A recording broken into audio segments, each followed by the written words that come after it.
there. I found a new private spot. For teachers only.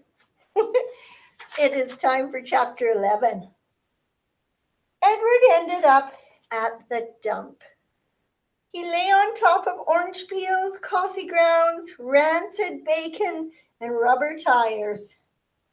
The first night he was at the top of the garbage heap, and so he was able to look up at the stars and find comfort in their light.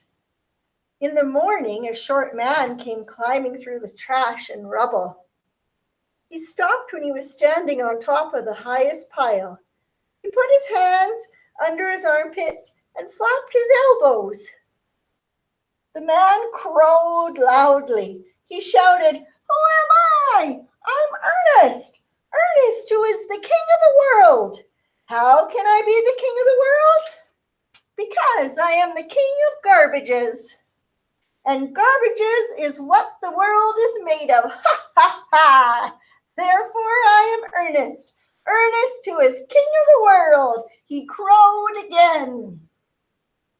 Edward was inclined to agree with Ernest's assessment of the world being made of garbage, especially after his second day at the dump, when a load of trash was deposited directly on top of him. He could see nothing. He lay there, buried alive. He could not see the sky. He could not see the stars. Nothing. What kept Edward going, what gave him hope, was thinking of how he could find Lolly and exact his revenge. He would pick her up by the ears. He would bury her under a mountain of trash.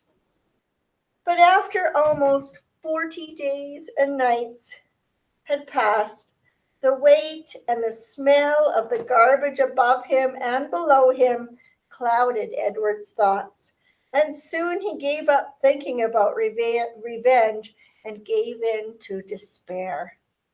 It was worse, much worse than being buried at sea. It was worse because Edward was a different rabbit now. He couldn't say how he was different. He just knew that he was. He remembered again Pellegrina's story about the princess who loved nobody. The witch turned her into a warthog because she loved nobody. He understood that now.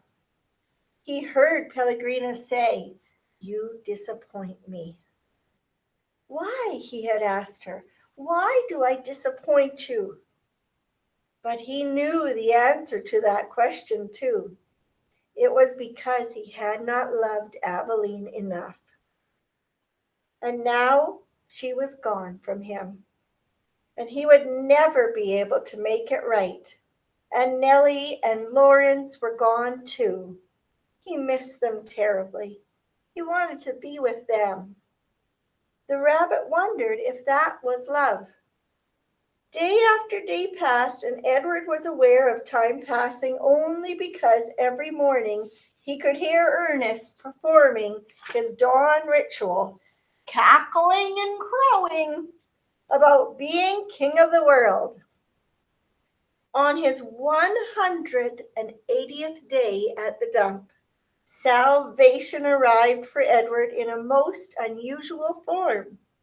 The garbage around him shifted, and the rabbit heard the sniffing and panting of a dog.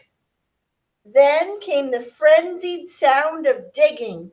The garbage shifted again, and suddenly, miraculously, the beautiful, buttery light of late afternoon shone on Edward's face.